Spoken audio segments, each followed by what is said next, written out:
Hello everyone, எல்லோரும் எப்படி இருக்கீங்க? நம்ம சேனலில் வீடியோ போட்டு ரொம்ப நாள் ஆச்சு.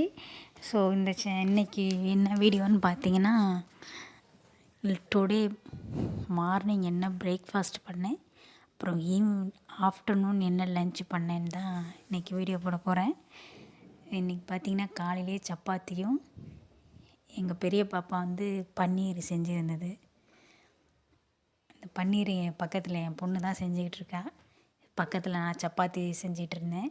இது சப்பாத்தி செஞ்சு வச்சுட்டு வெங்காயம் கொஞ்சம் சின்ன சின்னதாக நறுக்கி எண்ணெய் ஊற்றி ஜீரகம் போட்டு வெங்காயம் போட்டு அதிலே பூண்டு போட்டு தக்காளி போட்டு எல்லாத்தையும் நல்லா வணக்கிட்டேன்.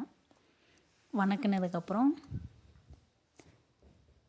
கொஞ்சோண்டு உப்பு போட்டனால சீக்கிரம் அது வணங்கும். கொஞ்சம் உப்பு போட்டால் இன்னும் நல்லாயிருக்கும்.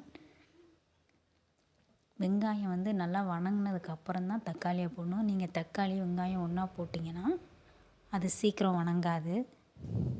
அப்புறம் இந்த மாதிரி எண்ணெய் தனியாக பிரிஞ்சு வரணும், அப்போ தான் நல்லாயிருக்கும் டேஸ்ட்டு. அதுக்கப்புறம் பன்னீரை வந்து சின்ன சின்னதாக கட் பண்ணி வச்சுக்கணும், க்யூபாக. இல்லை உதுத்து கூட நீங்கள் போட்டுக்கலாம், உங்களுக்கு எது சௌகரியமோ அதை பண்ணிக்கோங்க. கொஞ்சம் மஞ்சத்தூள், மிளகாத்தூள், மல்லித்தூள், கரம் மசாலா எல்லாத்தையும் போட்டு மிக்ஸ் பண்ணி கொஞ்சம் எண்ணெயிலேயே அந்த மிளகாத்தூள் வாசனை போகிற வரை எண்ணெயிலே நல்லா வதக்கிக்கணும். அதுக்கப்புறம் நான் சொன்னேன்ல, பன்னீர் கட் பண்ணி வச்சதை போட்டு ஒரு பிரட்டி ஒரு 2-3 நிமிஷம் வரை வெந்தால் போதும். பன்னீர் சீக்கிரம் வெந்துடும். ஆல்ரெடி வெங்காயம் தக்காளி அதெல்லாம் வணக்கி நம்ம ரெடியாக தானே வச்சுருந்தோம். ஸோ 2-3 நிமிஷத்தில் ரெடி ஆயிடும். இப்போ பன்னீருக்கு சப்பாத்தி வித் பன்னீர் காலையில் காலையில் பிரேக்ஃபாஸ்ட் முடிஞ்சிருச்சு. அதுக்கப்புறம் பார்த்திங்கன்னா லன்ச்சு வந்து ஒரு 12:30 போல் தான் நான் ஆரம்பித்தேன். இவ்வளோதாங்க, பன்னீர் ஃப்ரை, சப்பாத்தி பன்னீர் ஃப்ரை. அதுக்கப்புறம் மதியம் லன்ச்சு செய்ய ஆரம்பிச்சிட்டேன். இந்த உருளைக்கிழங்கு இருக்குல்ல, உருளைக்கிழங்கை சிப்ஸுக்கு பண்ணுற மாதிரி கட் பண்ணிக்கணும், சீவிக்கணும், பஜ்ஜி போடுற மாதிரி அதை எண்ணெயில் வணக்கி வச்சுக்கணும். அதே மாதிரி காளான் அதையும் எண்ணெயில் வணக்கி வச்சுக்கணும். காளானை கழுவி 2 நல்லா கட் பண்ணி வணக்கி வச்சுட்டு அதுக்கப்புறம் அதோட இஞ்சி, பூண்டு, வெங்காயம், தக்காளி, பச்சை மிளகாய் எல்லாத்தையும் ஒன்றா சேர்ந்து அரைச்சி பேஸ்ட் பண்ணி வச்சுக்கணும். நான் சின்ன வெங்காயமாக இருக்கனால ஒரு 4-5 எடுத்துக்கிட்டேன். அதுக்கப்புறம் அரைஞ்சி இந்த மாதிரி பேஸ்ட்டாக வச்சுக்கிட்டேன். அப்புறம் சோம்பு ஏன் இந்த ஃபில்டரில் போடுறேன்னு பார்த்திங்கன்னா, அந்த பச்சைன்னு இருந்துச்சு, அதை கழுவும் போது சாயம் கீழே வந்துச்சுங்க.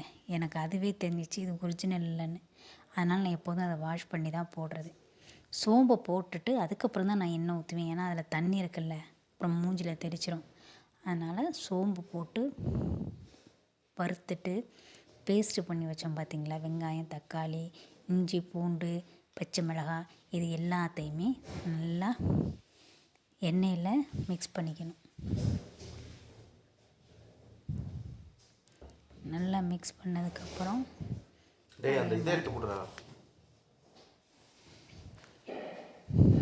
மஞ்சத்தூள்,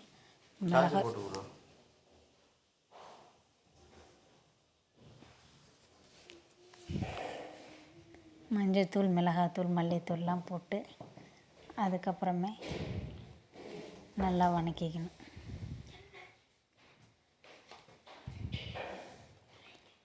அதுக்கப்புறம் இதுவும் அந்த மஞ்சத்தூள் வாசனை போயிடுச்சுன்னா உப்பு லைட்டாக போட்டு நல்லா வணக்கிக்கணும்.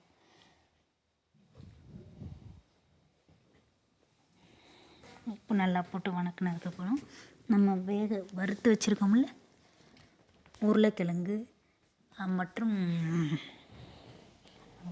காளான், மஷ்ரூம், அது 2ஐயும் போட்டுடணும். போட்டு ஒரு 5 நிமிஷம் கொதிக்க விட்டால் போதும்.